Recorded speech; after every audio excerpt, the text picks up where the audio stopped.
मिटकरी साहेब मंत्रिमंडळ विस्तार काल पार पडलेला आहे. त्यामध्ये जर बघितलं असेल तर राष्ट्रवादीमध्ये देखील नाराजी पाहायला मिळते, शिंदे शिवसेनेत देखील नाराजी पाहायला मिळते. काही काही जिल्हाध्यक्षांनी राजीनामे दिले आणि तुमच्यामध्ये खरं बघितलं तर ज्येष्ठ नेते पक्षाध्यक्ष छगन भुजबळांना मंत्रिपद दिले गेलेलं नाही. काय पक्षामध्ये नेमकं काय सुरू? नाराजी कशाची नाराजी असेल? आता 41 आमदार निवडून आलेत राष्ट्रवादी काँग्रेस पक्षाचे, त्यात 8 कॅबिनेट, 1 राज्यमंत्री, त्यामुळे साधारण तारांबळ होणं साहजिक आहे. मला वाटत नाही कुठली नाराजी असेल. आणि तुमच्याच माध्यमातून असं कळतंय की भुजबळ साहेब मंत्रिमंडळात नसल्यामुळे काही ओबीसी बांधव नाराज झाल्याचं चित्र आज दिसलं.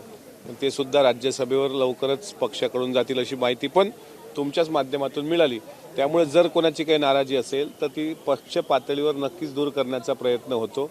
आमच्यात नाही, भारतीय जनता पार्टीमध्ये सुद्धा अनेक असे नेते आहेत सुधीर भाऊंसारखे की त्यांना सुद्धा काल मंत्रिपदाची शपथ घेता आली नाही.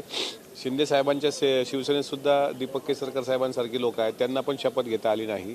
त्याच्यामुळे ह्या नाराजी असणं साहजिक आहे. आणि आता जानेवारी फेब्रुवारी महिन्यामध्ये महामंडळं वगैरे सर्व तिन्ही पक्ष एकत्र येऊन त्याबद्दल त्यांची जे काही नाराज आहेत, जे राजीनामा द्यायच्या तयारीत आहेत, त्यांची बोलवण त्यावर केलं जाईल असं वाटतं. आणि तिन्ही पक्ष एकत्र राहून हे सरकार पुढं 5 वर्ष टिकणारं सरकार स्थापन केलं.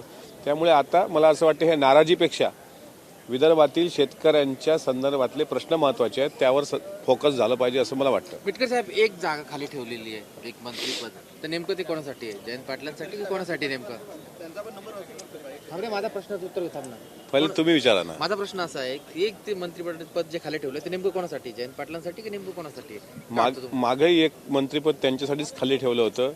त्यावेळेस त्यांनी फार विचार केला. नंतरच्या काळामध्ये लोकसभेच्या निवडणूक आल्यामध्ये लोकसभेमध्ये मॅन्डेट मिळालं महाविकास आघाडीला. त्यावेळेस त्यांना असं वाटलं की आपल्याला आता तिथं जाण्याची गरज नाही. पण आता अशी परिस्थिती आहे की मला असं वाटतं की एक मंत्रिपद जे खाली ठेवलंय त्याकरता योग्य व्यक्ती योग्य वेळ, हे ते बोललेत ना, लवकरच योग्य निर्णय घेतील.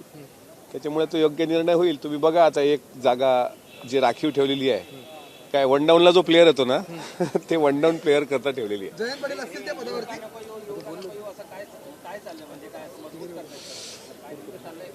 नाही, ते थोडं त्यांना अस्वस्थ होणं साहजिक आहे. पण मला जेवढी माहिती आहे ते नक्की येतील.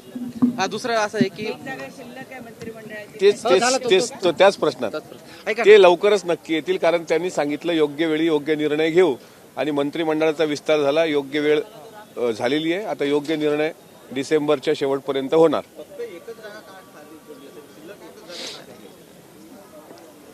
तीच तर खरी मेख आहे ना.